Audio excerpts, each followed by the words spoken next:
Good morning po, April family. Good morning! Ay, good morning din po sa nasa online po natin na family. Good morning din po sa inyo. Pwede po ba natin kayong anyayahan na tumayo po sa oras na to? And we will spend the next 20 seconds po saying hi to each other, giving each other a holy hug, holy high five. Yes, hindi po pwede po tayo bumati sa bawat isa. Ayan, may mga bago tayo kasama today. High five daw. Thank you, Lord. And so we would like to welcome them. Make sure po na ma-welcome po natin sila ngayong umagang ito. And everybody, happy Sunday. Pwede po ba natin bigyan ng malakas na palakpak si Lord? Because He has been faithful this week. Ang daming nangyari. Ang dami pong naganap, maraming nabagyo. And our heart goes out to those po na mga nasalata na Panginoon na was greatly affected.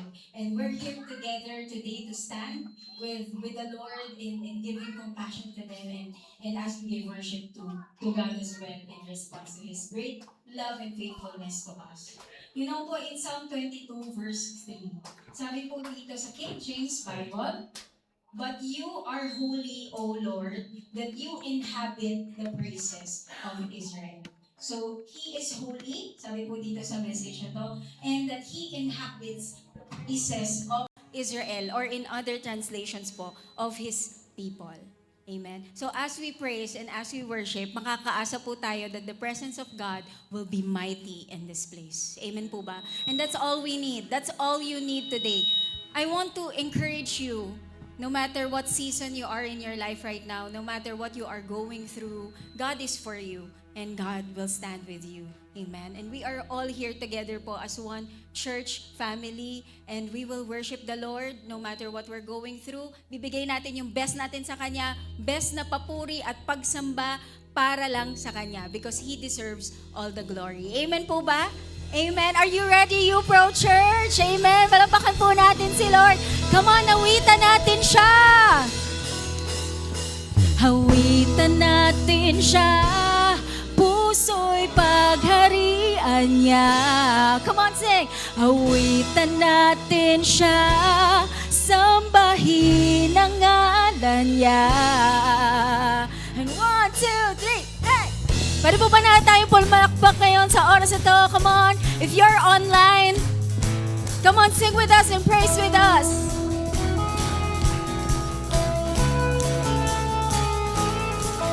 Come on, sing. Sinong dakila ang tunay at siyang pag-asa at babalik sa takdang panahon. Sino ang hukom at nagbitaw ng pangakong babalik sa takdang panahon? Siya ay babalik sa takdang panahon. Hawitan natin siya, puso'y pagharian niya. Hawitan natin siya, sambahin ang ngalan niya. Hating ilwalhati, buhay nating hari, dakila siya. Lubusang magpuri, siya'y mananatili kailanpaman. Witan natin siya.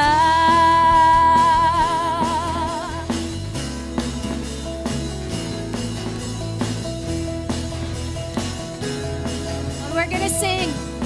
Sino ang hari? Sino ang hari? Tanyag na anak sa langit at angkin ng mga kanya. At sa huling araw, susupil sa ating kaaway at angkin ng mga kanya. Siya ang king, siya ay angkin ng mga kanya. Hawitan natin siya, puso'y pagharian niya. Hawitan natin siya, sambahin ang ngalan niya. Hating ilwalhati, buhay nating hari, dakila siya. Lubusang magpuri, siya'y mananatili kailanpaman. Awitan natin siya.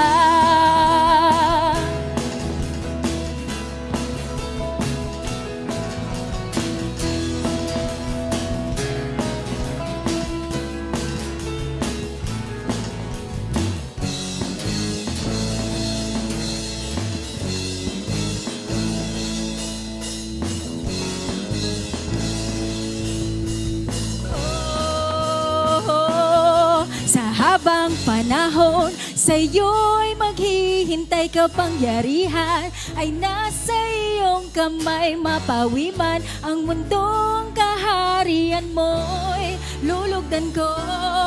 Sa habang panahon sa'yo'y maghihintay, kapangyarihan ay nasa iyong kamay. Mapawiman ang mundong kaharian mo'y lulugdan ko.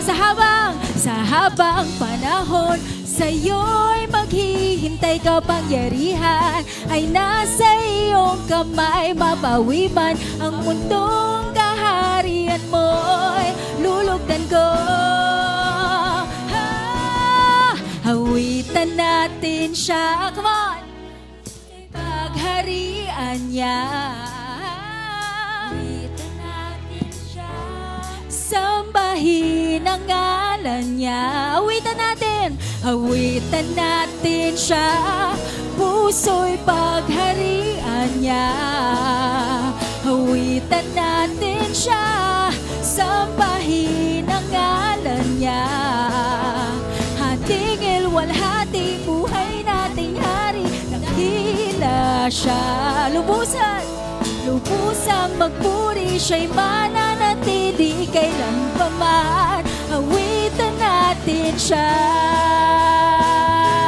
Yes, Lord, all praises. Awitan natin siya.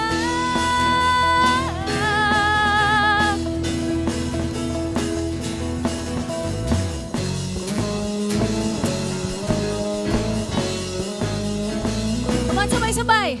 Awitan natin siya. Hallelujah. We worship you, we praise you. Hallelujah. Thank you, Lord. We give honor to your name, Jesus Christ. That's what we're here for. Your name alone saved us, restored us, redeemed us, and is now sanctifying us in this Christian life. As we walk with you, wala po kaming ibang pangalan na itataas, Panginoon. Ikaw bilang Diyos sa tagapagligtas. There is more to who you are.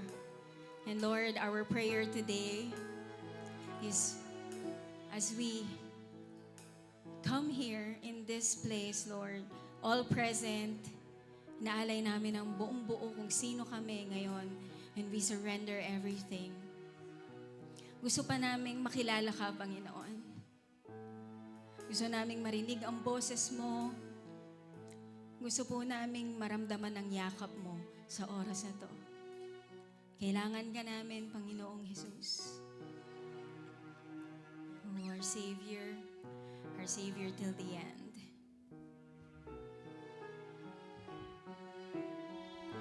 Come on, church, let's focus our hearts on Jesus.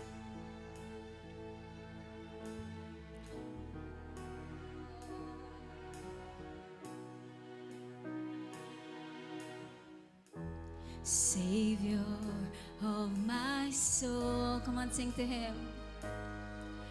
I confide in you through all my darkest moments. In you I find my peace, my comfort when I'm weak. I trust in you through storm and raging sea. Sing faithful, faithful, you're my God. There's no other, Lord, there's no other. You're the glorious lifter of my head. Your light, it fills my days. It leads me in your ways. Forever I'll surrender all to you.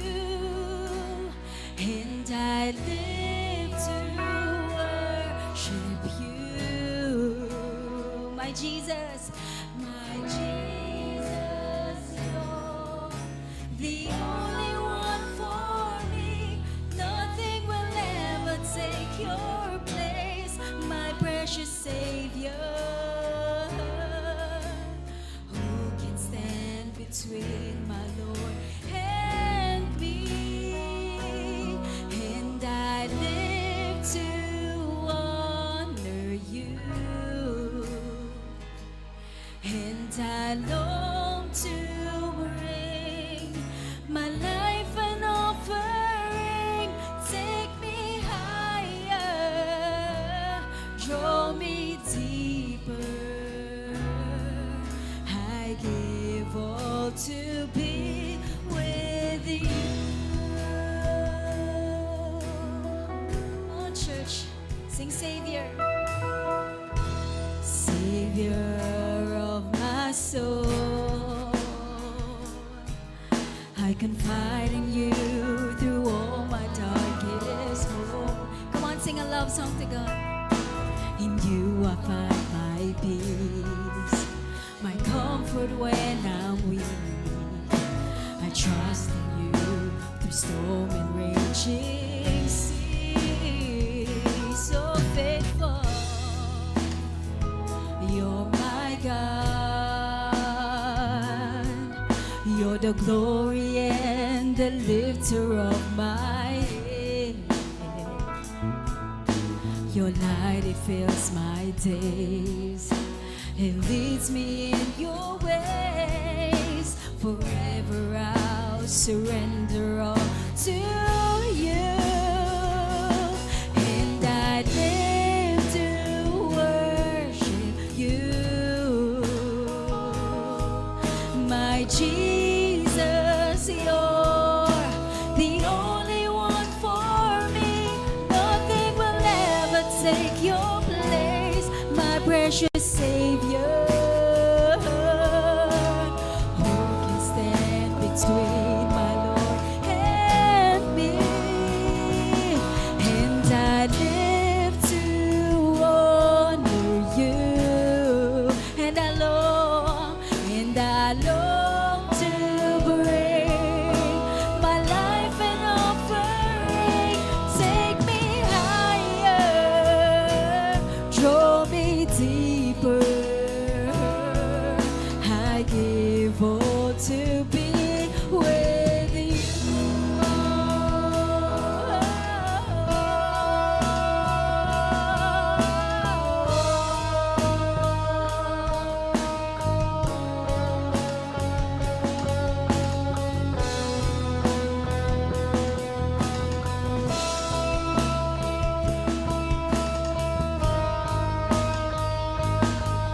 I sing praises to your name.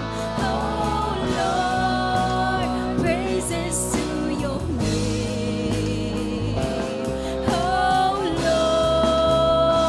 Lord, for your name is great and greatly to be praised. I sing glory to your name. Oh Lord, glory to your name. Oh Lord, for your name is great and greatly to be praised. I sing praises to your name. Oh Lord, praises to your name. Oh Lord, come on, sing church. For your name is great and greatly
last time, kantahin po natin ito sa Tagalog.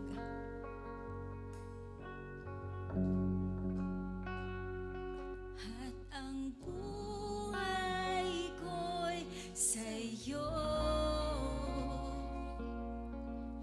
Jesus, walang ibang para sa'kin, wala nang papantay sa'yo, O Jesucristo. Walang makapaglalayo sa atin, at ang tanging nais ko, maialay ang handog na papuri, pinabago ng pag-ibig mo. Ang buhay ko ay sa'yo. Ang buhay ko ay sa'yo. For the last time, let's commit to the Lord. Ang buhay ko ay sa'yo. Palapakan po natin ang ating Panginoon. Let's give all the glory, praises, honor, blessing, and thanks to our King of Kings. Let's pray, Lord. Siyasatin mo ang aming puso, ang aming buhay. Hindi lang po kami nagpupuri o sumasamba sa pagkanta lamang. Hindi po sa musika, Lord, nasusukat ang aming papuri. Pero sa amin pong pamumuhay. God, right now, we honor the altar in front of us, Lord God. We give our minds, cleanse it, Lord. Change it, renew it. We give our hearts, Lord. We offer it to you. As we know that you will revive it, you will renew it, Lord. Our passion for your name, O Lord. And ganun din po ang aming buong puso, buong buhay, Panginoon. How we take care of our families, how we give our loved ones, bring them to your kingdom. How we work on weekdays, Lord, and how we go to school, how we study, Lord God. Lahat ng roles, Lord, na ginagampanan namin buong linggo, inaalay namin ngayon sa paanan mo, O God. And we just lay down our crowns. We just lay down and surrender everything. And gusto po namin makaniig ka. Wala pong iba, Panginoon, kundi ikaw. May you take this powerful time, Lord, to communicate with us what you want to communicate and do to us what you want to do to us. We know that your plan is perfect, it's beautiful, and you are faithful, and we trust in you. Thank you, Father, Jesus, and Holy Spirit. We love you, Lord. This is all for your glory. In Jesus' name we pray, church. Just say, Amen and Amen. Palapakan po natin ang ating Panginoon. May we call on for our scripture. Okay. May we call on our speaker for today po. Palapakan po natin si Lord sa buhay ni Brother Mark Hingke. Pwede na po tayong umupo.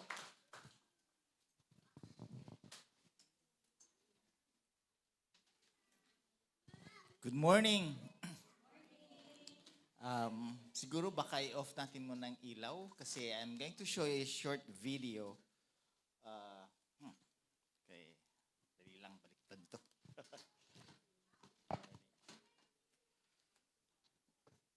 Okay, manood tayo. Let's spend a few... Medyo off ang ilaw. Mukhang hindi nakipapan.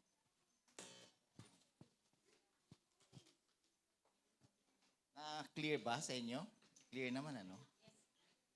Yes. Yeah, sige. Okay.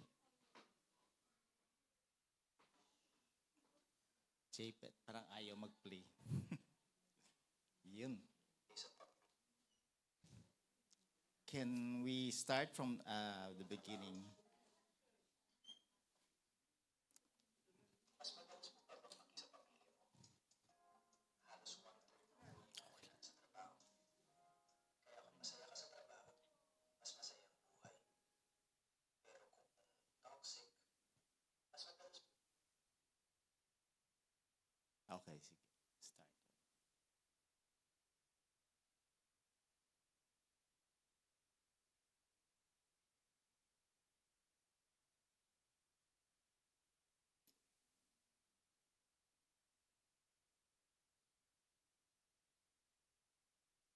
Mas madalas mo pa bang makita si boss kaysa pamilya mo?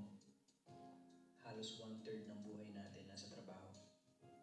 Kaya kung masaya ka sa trabaho, mas masaya ang buhay.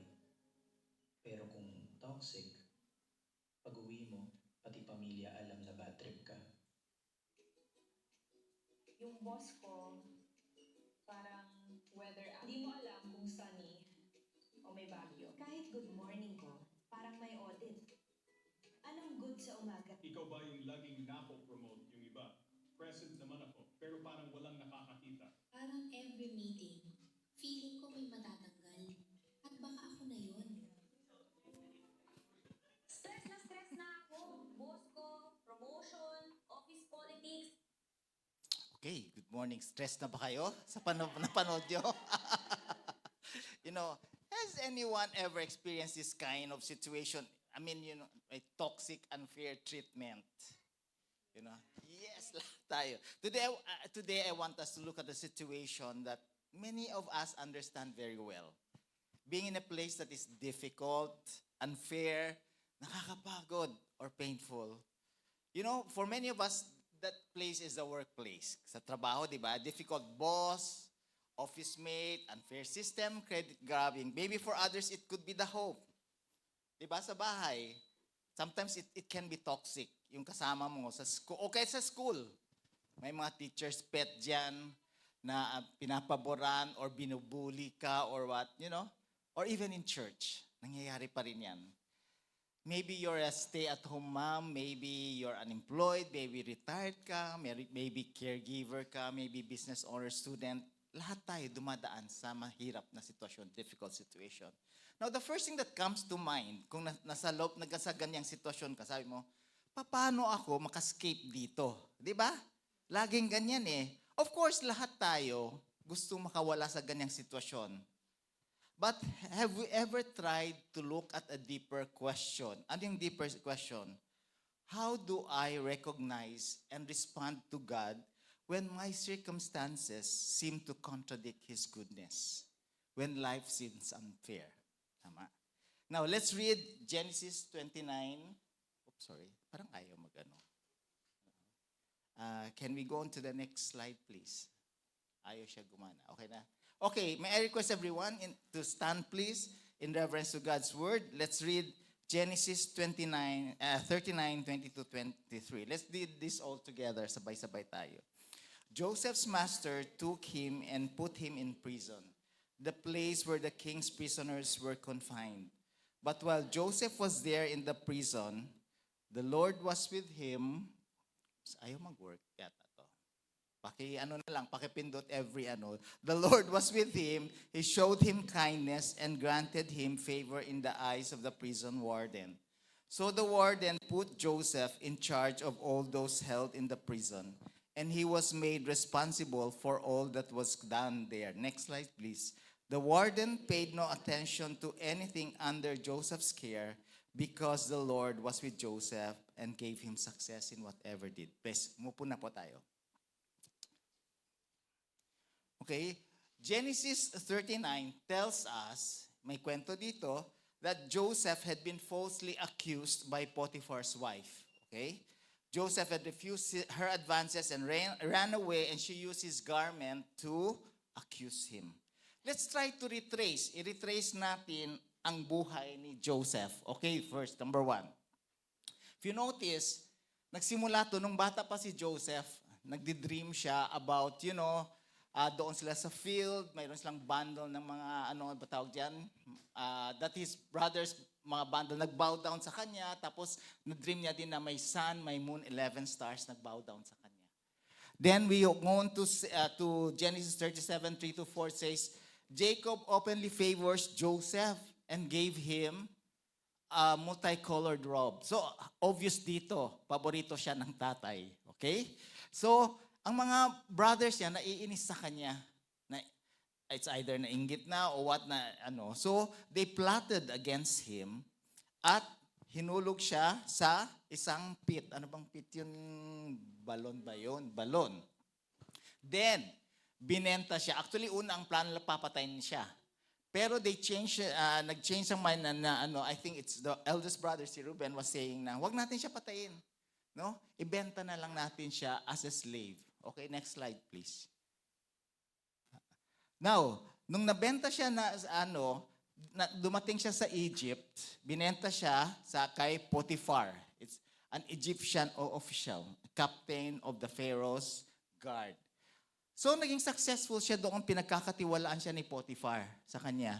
Diba? However, type siya nung asawa ni Potiphar. Diba?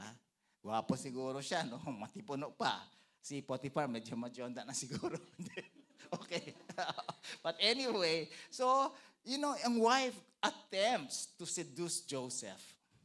Pero walang nangyayari kasi si Joseph was devoted to God. Ayaw na magkasala, di ba? So, tumakbo siya. In one of instance, tumakbo siya. What nangyari is, naiwanan niya ang kanyang coat doon. So, ginamit yun ng asawa ni Potiphar. Next slide, please. Yeah. Inaccuse siya. Sinasabi niya, si Joseph, tinatry siya i-molest. Nabaliktad ang kwento. Then, siyempre, na-prison si Joseph. Okay? Pero ang sabi dito, thank you, God, the Lord is with Joseph. The prison warden favors him and puts him in charge of the prisoners. Now, what we can see in this passage is a journey that marks three things. There was injustice, but God's presence was there. And God still faithful. Now, this morning, I'd like to share with you tatlong very important truths about injustice. First, God's presence does not always remove us from unfair place, but He does not abandon us. Kaya lahat siguro tayo dito nakaranas ng unfair place, di ba? Now, Joseph did not go to prison because guilty siya. He was dishonest or he committed a crime or he was rebellious. Hindi yun. He went to prison because he was falsely accused for doing the right thing. Now, many of us believe, ganito ang inisip natin lagi, if we do good, God will bless us and everything works out. Hindi yan ang nangyari kay Joseph. Baliktad.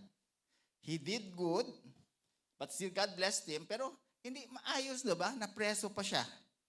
Now, kung minsan, sometimes, you can still do everything good, ng maayos, and still get hurt. Nasubukan ba natin to sa trabaho? Trabaho ka ng trabaho, pero underpaid pa rin at pagsabihan pang tamad. O kaya, dahil hindi ka favorite ng boss, kahit anong gagawin mo, hindi ka na-promote, hindi ka mabigyan ng magandang sahod. Kaya, tuloy may kwento ng isang empleyado, tinanong siya, di ba during evaluation time, pag ini-evaluate ka sa trabaho, it's for the purpose of mabigyan ka ng increase o i-promote ka. So, tinanong siya, what is your biggest contribution sa kumpanyang to? Ang sabi niya, perfect attendance. Okay? Pero na-promote siya. Samantala yung isa, trabaho ng trabaho, dahil hindi siya favorite ng kanyang boss, wala.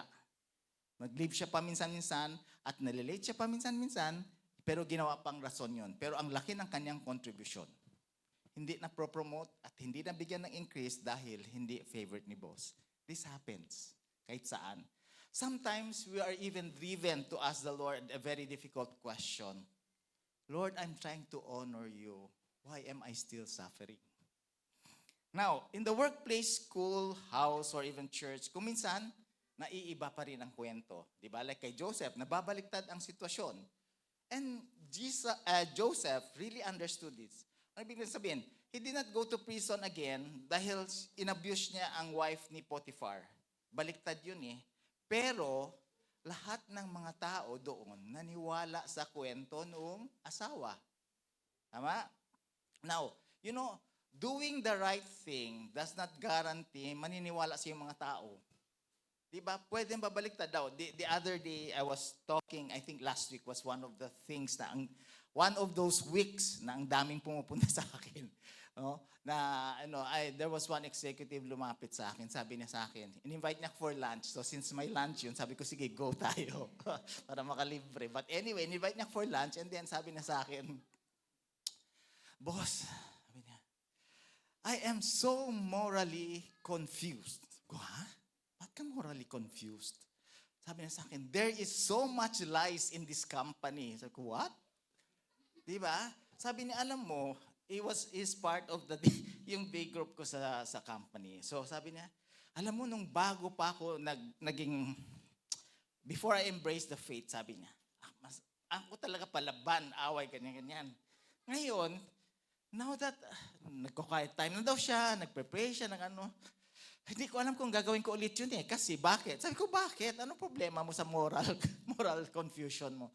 Pinakita niya akong report. Sabi niya sa report na to, pinapalabas nila na underperforming ako. And it was reported to the principals, owners of the company. Pinapalabas ang taas-taas ng target ko dito, so definitely hindi ko maabot. Sabi ko, kinausap mo ba na yung ano nyo, yung pinaka-head ninyo? Sabi niya, oo, pero ayaw palitan eh. Gusto daw niya palabas yun. What is he going to do? Diba? But mamaya, pag-usapan natin yung sagot ko later. Okay? Sabi niya, no. Then another person came to me. Kausap ko siya. He lives in a small town. Okay. So nakapunta siya doon because, somebody, a family there helped him. Nakapunta siya doon. Then eventually, ayaw na niya because, ano tawag dito, may problema talaga yung pinuntahan niyang area. So, sabi niya, it's not because ayaw niya lang basta-basta.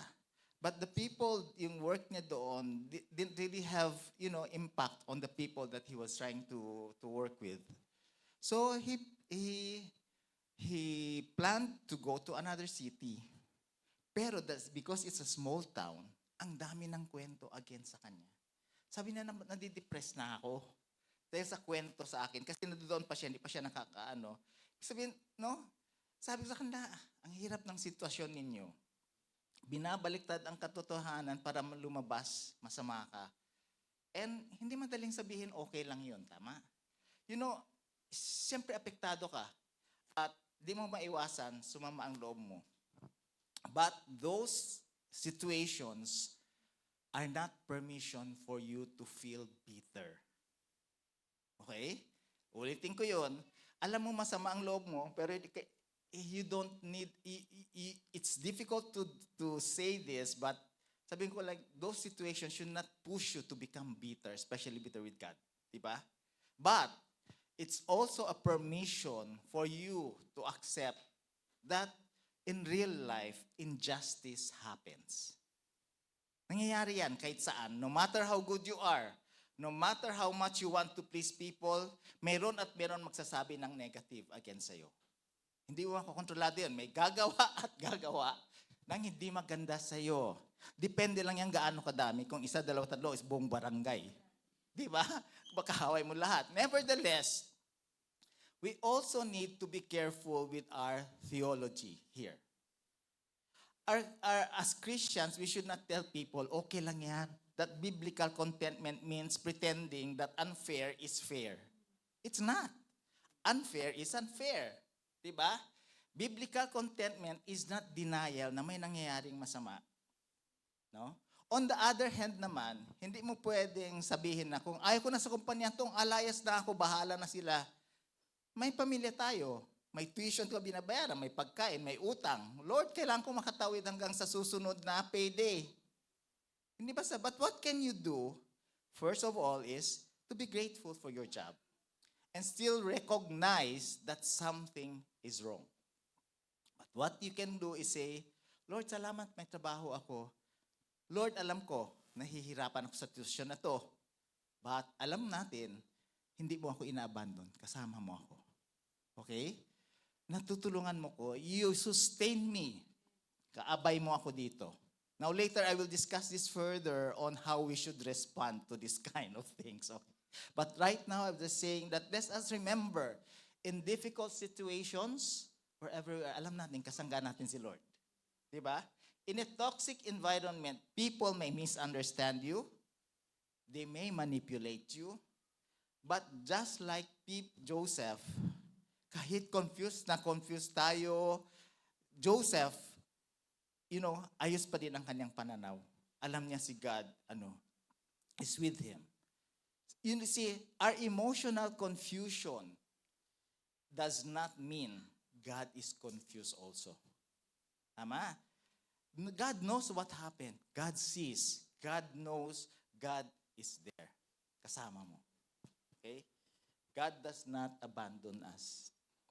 Second, when circumstances say God is absent, God's word says the Lord was with Joseph. So let's refer back doon sa Genesis 39:21. Nung sabi niya, the Lord was with him. He showed him kindness and granted him favor in the eyes of the prison warden. Now, actually, this is a turning point in the story of Joseph. Nasa prison siya, but God was still real in Joseph's life. Kung napansin niyo, hindi siya bitter. You may be in a location or situation that is very difficult, but God is with you. Just like Joseph, sometimes when we look at circumstances, ano bang nasasabi natin? When we say, I am finished, God says, hello, nandito pa ako.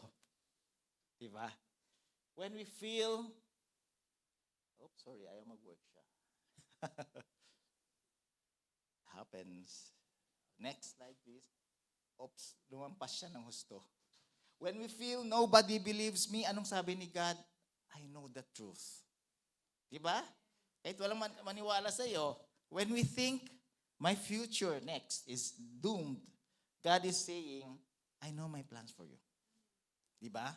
Next slide, please. Alam niyo, ang isa sa pinakamahirap na tanong natin sa sarili natin, ito yung sinasabi ko kanina, how do I recognize God's presence when my circumstances seems to contradict His goodness? Paano ko ba maano si God nandito? Parang feeling mo, inabandon ka ni God. Diba? Kasi na hirap ka. Now, noong Thursday, I had an activity with my D group sa office. I think I wanted to do this for you, with you this morning, kung okay lang sa inyo, okay? Isipin nyo ngayon ang current situation nyo. Okay. Current situation saan? Sa work or sa school? Okay? Isipin nyo, work and school. Isipin nyo yun. Sige. Isipin nyo. Ang current situation nyo sa work, sa school. Okay. Second, next situation, ano pa? Sa pamilya nyo. Isipin nyo ngayon. I give you a few minutes. Isipin nyo ano ang sitwasyon mo sa work or sa school o kung saan ka man na sa pamilya ninyo. Third, isipin ninyo ang inyong health at energy. Isipin nyo, ano ang health ko ngayon, ano ang energy ko. Pang-apat, isipin ninyo ang inyong emotional condition. Okay? Emotional, social condition. And panglima, isipin ninyo ang inyong spiritual health, spiritual life ninyo. Okay? Isipin nyo ngayon. Okay? Next, gawin ko. Imagine yung itong 5 item to sa buhay ninyo. 5 years from now, walang nagbabago sa sitwasyon. Ano ang reaction ninyo? Walang magbabago sa buhay ninyo 5 years from now. Any reaction? Alam nyo, nung kami doon nag-activity kami, sabi ng isa sa akin, Sir, naiiyak ako. Habang sinusulat, kasi pinapasulat ko sa kanila, naiiyak ako. Sabi niya, kasi ayoko yung sitwasyon ko ngayon. Sabi ng isa sa akin, Sir, talaga pwede to. Talagang di ko to katanggap-tanggap daw. Di ko matanggap-tanggap to na walang mangyari sa buhay ko in 5 years. No, pare-pareho pa rin ang nangyari for the next 5 years. You know? Alam niyo, there were around, I think, nag-attend kami, there were about 14 to 15 kami. Only one nagsabi, ay okay lang sa akin. For 5 years from now, walang nangyari. Wow, sabi ko, ang sarap naman ng buhay mo ngayon, di ba? You know, but as humans, we look for ways and means to improve our lives. Di ba? Bakit ba gusto natin improvements? Maybe we'd say, ang dami kong ginagawa, pero parang walang saysay, walang nangyari sa buhay ko. Di ba? Ang dami kong ginagawa, pero walang nakaka-notice eh. Hindi nga ako pinapasalamatan ng pamilya ko. Naghihirap ako para sa kanila. I'm doing everything right, pero bakit ganito pa rin? Eventually, if nothing improves in our lives, we don't just become physically tired. We become emotionally and especially spiritually tired.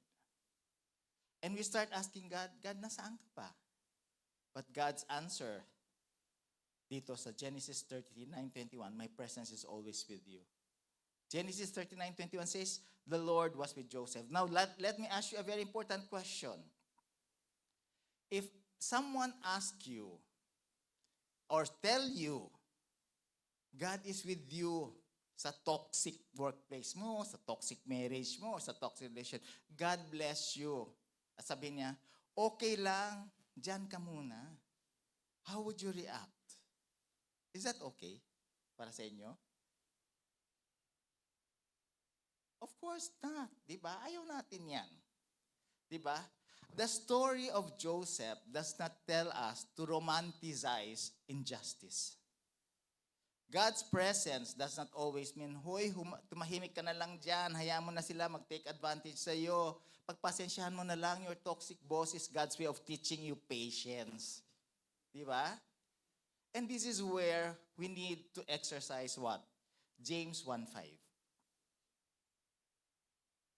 Oops, sorry. James 1:5 ang sinasabi, if any of you lacks wisdom, you should ask God who gives generously to all without finding fault, and it will be given to you. See, in certain situations, ganito, especially mahirap, we need to earnestly seek God's guidance and wisdom. Because ang sagot ni Lord sa mga situation yan, hindi yan one size fits all. Depende sa sitwasyon natin. Because God handles difficult situations in different ways. Sometimes maybe He's telling you, endurance yan. Sometimes He's telling you, may boundaries yan. Sometimes sabihin niya, humingi ka ng help. He tells you to report abuses. And maybe sometimes it's time to leave. So depende. So we need God's wisdom to help. God sometimes changes the circumstances. God sometimes changes the people around us.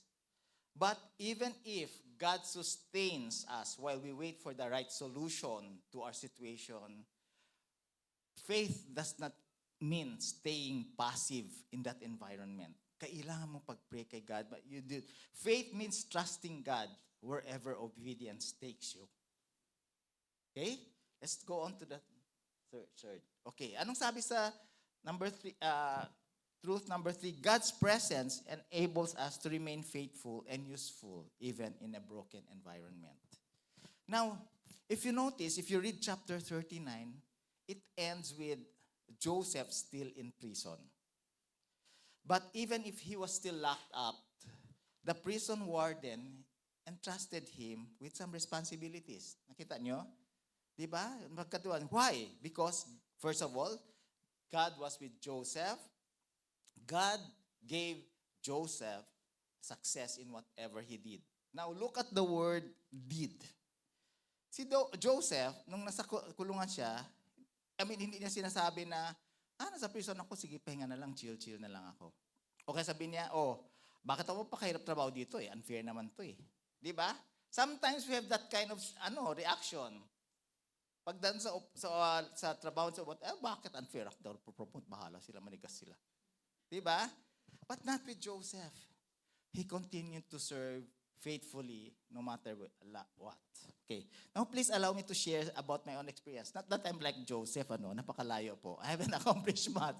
But in one gathering, I was asked ng isang up-and-coming executive. Sabi niya sa akin, we had a gathering na noon. Sabi niya, Sir, what advice can you give to young people like us who would like to achieve more in life and the workplace in particular? Well, actually, ang reading ko doon, the person was actually asking for how can I be more, sa higher ranks and bigger income. Mamali ganun naman sa workplace eh. Well, ang sagot ko sa kanya, lahat ng, everything that I have right now comes from God, given you. It's a blessing from Him, and I cannot claim to achieve anything outside God's goodness. Second, sabi ko, however, blessing sometimes requires hard work. Okay? Totoong may libreng blessings, Libreng blessings talaga yan. But in the context of the work environment or even family, church, or school, you need to work no matter kung anong sitwasyon mo. Kasi these are people, yung most of the people who attended there, palagi nagko-complain about the workplace na, unfair. Sabi ko sa kanila, I don't work with money, power, or position in mind. Kasi kung nakafocus akong trabaho ko doon sa money, sa power, I might do things na hindi maganda. It's against God. Sabi ko, if there's one thing I follow as a principle in working, ito yun. Sa Colossians, next slide please. Yan. Whatever you do, work at it with all your heart as working for the Lord, not for human masters, since you know that you will receive an inheritance from the Lord as a reward. It is the Lord Christ you are serving. And sabi ko sa kanila, in my 45 years of work experience, if you abide this one, susundan ka ng money, susunod ang money and influence and position will follow. God will bless you. Yung mga kwento dito sa message na to, many of us napagdaanan ko din yun, although hindi ako nakulong ha. But anyway, in essence, we need to remember that our circumstances, wherever you are, should not determine the quality of our faithfulness in doing the right thing. Joseph's faithfulness, was not ultimately about Potiphar. It was not about the prison warden. It was not about the people he worked with or he worked for. It was about God. Faithfulness is that ultimately who is watching you. It's about God whom you are serving. Now, maybe you are not working right now. Maybe you are stay-at-home mom. Maybe retired ka na, take care of your sick or parents. You're in school. Maybe you are in a season where you think what you are doing is invisible or insignificant. Maybe gusto mo sumigaw, ayoko na. But remember, whatever we are going through right now is not the final chapter of your life story. And Joseph's story still speaks to each of us. It's a story of a God who does not abandon us. It's a story of a God. Sorry, next slide, please. Yeah, God who does not abandon us. It's a story of a God whose presence is always with us. It's a story of God who is always faithful. I'd like to end this message with Psalm 41:1. Sabi niya, God is our refuge and strength and ever-present help in trouble. Shall we pray? Lord, we thank you for your presence does not depend on our circumstances. Sometimes we are in places that are unfair, exhausting, confusing, or painful. Remind us that you are with us. Lord, give us wisdom to know what to endure, the courage to comfort what must be confronted, Lord. Humility to examine our own hearts, Lord, and discernment to know when it is time to move. Lord, protect us from bitterness. Protect us from allowing other people's actions to define our identity. Help us to remain faithful, not because every situation is fair, but because you are faithful. And when we cannot see the next chapter of our lives, Lord, help us to trust you because we know that you're already there. In Jesus' name we pray, amen.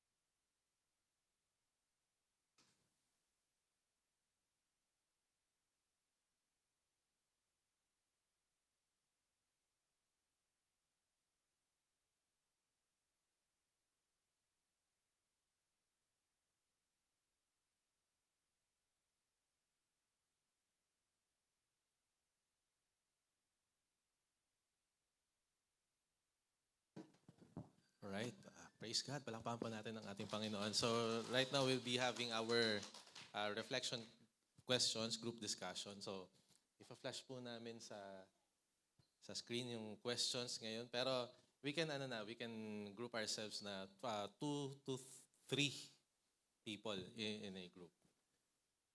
Sige, basahin ko na. Okay, this is our question. What is an unfair and unjust situation you are currently in that causes you stress and anxiety right now? Ano yung tingin mong unfair na sitwasyon mo ngayon na nagkakos sa'yo ng anxiety and stress?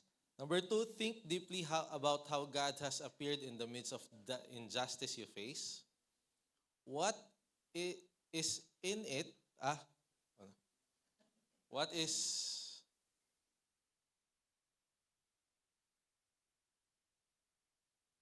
is it teaching you about who God is? Anong tinuturo sa iyo ng sitwasyon kung sino ang Panginoon? Number 3, is the Lord leading you to do something? Is the Lord leading you to do something in that situation? Sige po, pwede na po tayong mag-group into 3. Mamaya po, i-flash namin ang questions.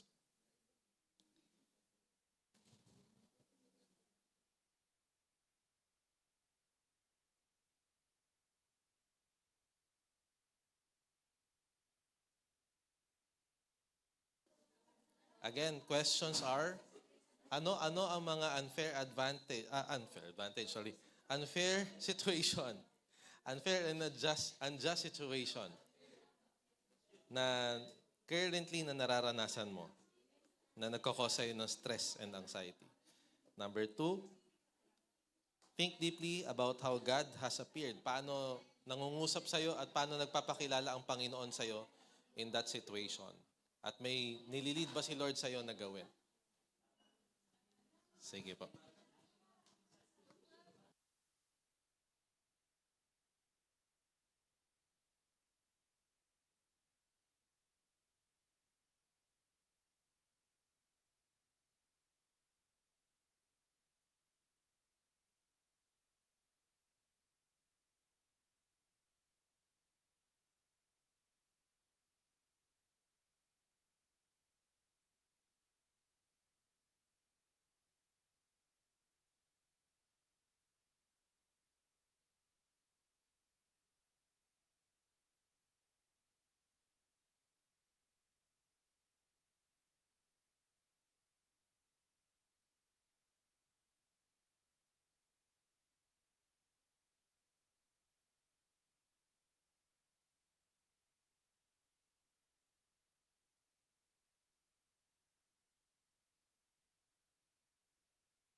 Hey? Okay, last 2 minutes po. We can close na in prayer.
May we request everyone to please go back to your seats.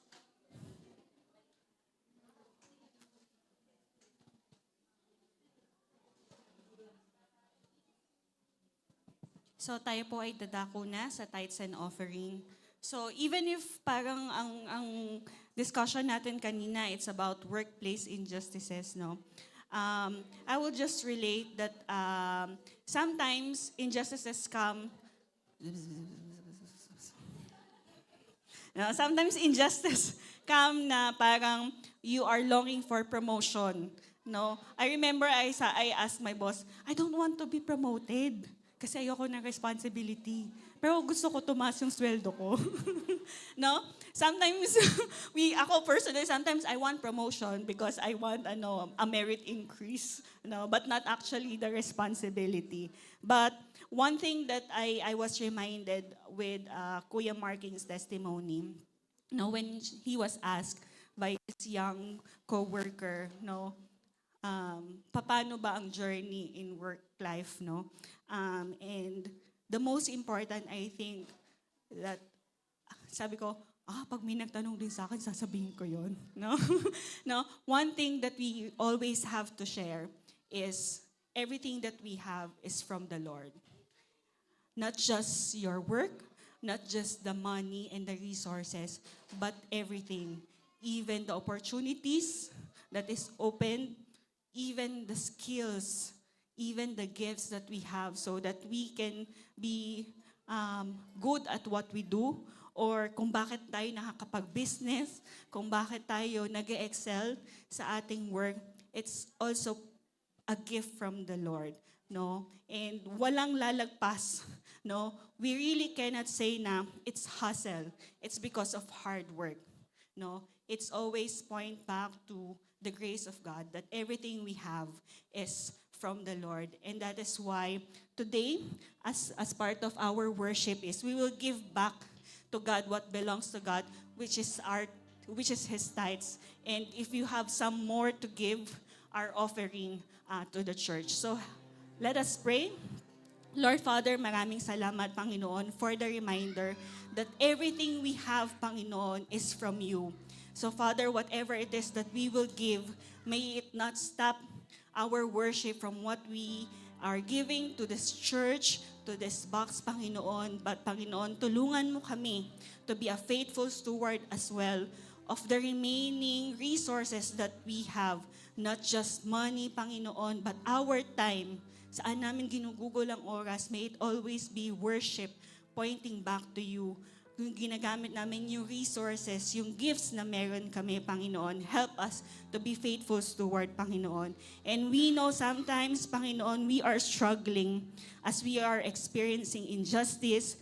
Sometimes we're experiencing difficulties in life that parang we don't want to move on, or parang ayoko na magsimba, but Panginoon, may we always be faithful just like you have been faithful to us. And it is regardless of our circumstances, regardless of what we are experiencing, may we not overlook, Panginoon, your goodness and your faithfulness, Panginoon. At whatever injustices and difficulties, Panginoon, may it not change our heart in worshiping you and being generous, Panginoon, in your kingdom, Panginoon. Lord Father, remind us, Panginoon, that what we are giving is an act of worship. So may everything we do, Panginoon, everything we'll give, Panginoon, will be a pleasing aroma and may it please you, Panginoon.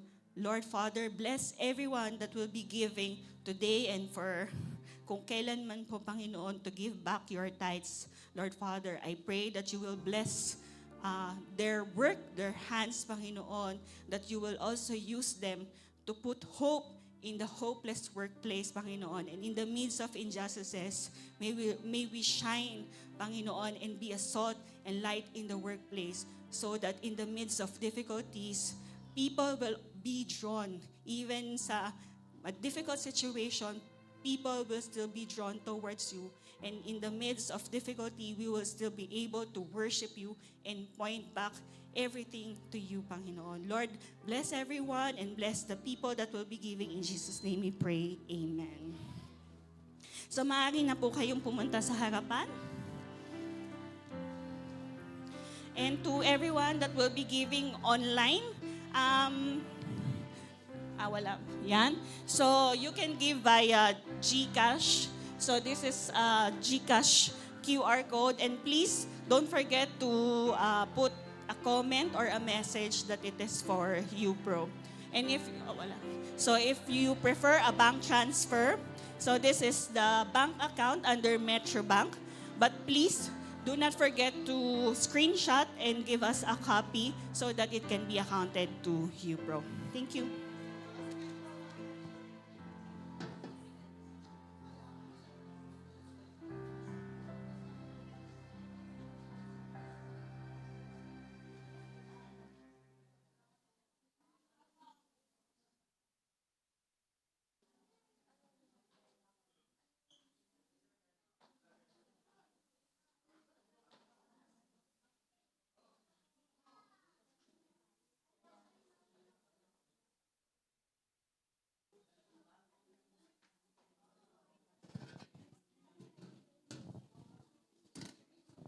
Okay.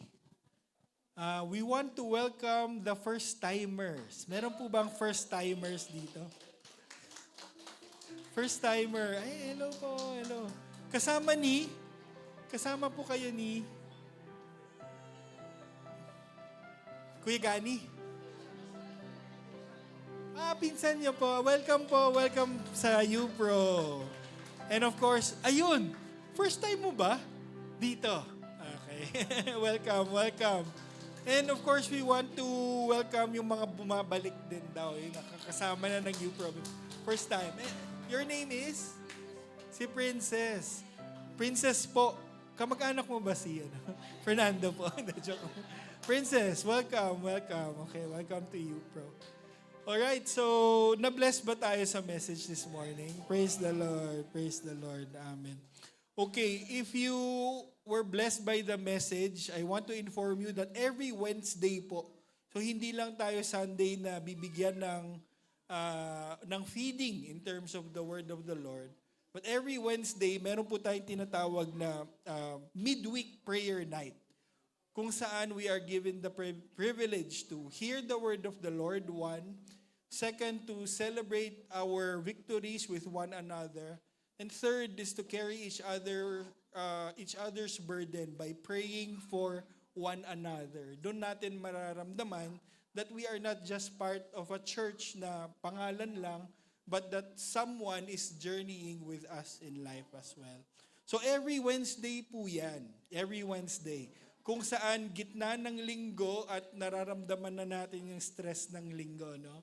So we'll get more energy for the rest of the week during those times sa Wednesday. Okay. So, last announcement po, I know that we are enjoying our music lessons in the afternoon. Pero nakausap ko yung mga estudyante ko, nakalimutan nila yung mga drumsticks nila eh. Sabi sino sabi sa akin? Lahat daw sila nakalimutan nila. But good news po, we will extend yung supposedly July lang na training ng music. So we will continue on hanggang August. Tuloy-tuloy. So this afternoon, after po natin kumain, may lessons po tayo ulit. Alright? Masaya po ba kayo? Yeah. Any age po yan ha. Diba said, any age? Any level. Okay? Any age.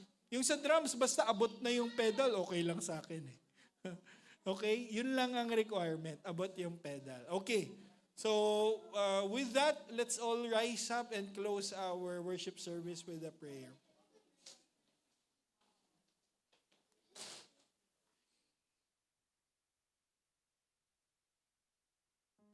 Let's pray. Heavenly Father, we thank you, Lord, for the message that you have for us this morning. I know, Lord, that iba-iba man ang situation namin, iba-iba man po ang kinakaharap namin. Iba-iba man yung lugar kung nasaan kami ngayon, whether in school or in work. I know, Lord, that somehow lahat kami ay merong kinakaharap na situation that is uncomfortable, situation where we are challenged, where we feel that it is unjust or unfair. Father, thank you for reminding us na dun sa mga sitwasyon na yon, hindi kami nag-iisa. And the solution might not be na mawala na lang bigla yung situation na yon. That's not your promise. Your promise is that even in your hardest times, you will be with us. Thank you, Lord, for using every part of this worship service, Father, today, to open our minds, open our hearts to your message this morning. I pray, Lord, that as we leave this place, as we go from the physical UPRO, when we go out, when we meet Monday with our office mates, with our classmates, allow us, Lord, to be your church there, giving encouragement, giving strength wherever we are. Thank you, Lord, for being the God who always sees us in our situations. And may we share that with others as well with joy.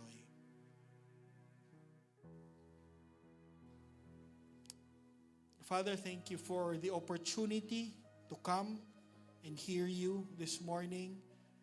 As we go from this place, Father, may the strength and power of the God who created heaven and earth be with us. May the leading of the Holy Spirit who is with us, the great helper, as Jesus said, and may the forgiveness through the blood of your Son, Jesus Christ, always remind us that we have a Father and we have a Savior who is always beside us and journeying with us through life, now and forever. To Him be all glory and honor. In Jesus' mighty name we pray. Amen and amen. God bless you, Pro Church.